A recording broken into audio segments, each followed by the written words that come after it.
Chapter 2. Ontologically speaking. Ontology is the branch of philosophy concerned with the study of being. Any meaningful examination of life must be built on a correct perception of being itself. We must first understand that being is not the same as existence. In English, the word existence comes from the Latin root existere, which means to stand out or to come into being. In other words, everything that exists is standing out from a prior state of non-existence.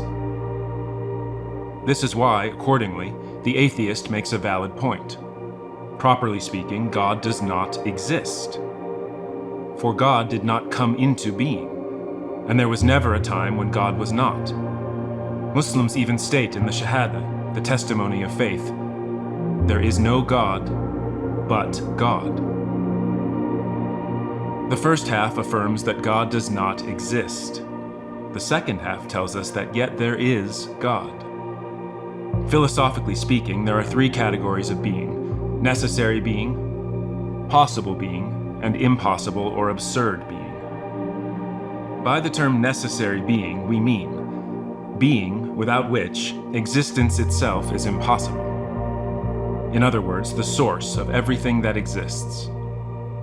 Indeed, God is simply a proper name for necessary being. Necessary being has core attributes, such as the fact that it is unitary in nature, was itself uncreated to begin with, is never-ending, etc. These are simple truths you have likely known deep in your heart since you were a child, staring at the night sky, marveling at the stars, or wondering what massive power could possibly create the majestic mountain ranges, the vast oceans, or the great power of the sun. Possible being is everything besides necessary being that could conceivably exist, including everything that actually does exist, and everything that possibly could. And impossible or absurd being is simply any notion that is inherently incompatible with the prior two categories, such as a square-shaped circle, or the idea that the universe has more than one source, or that necessary being is not actually necessary, for example. Think about these three categories of being carefully. For what we mean when we say God is, by definition, necessary being, and you, your mind, your thoughts, and everything that comprises you are merely possible being. Since nothing can create itself, everything other than God is totally, completely, and fundamentally dependent on God for its very existence.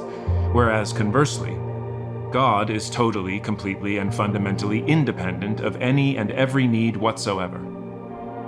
Everything other than God is contingent upon the creative power and will of God, whereas God has absolutely no contingency.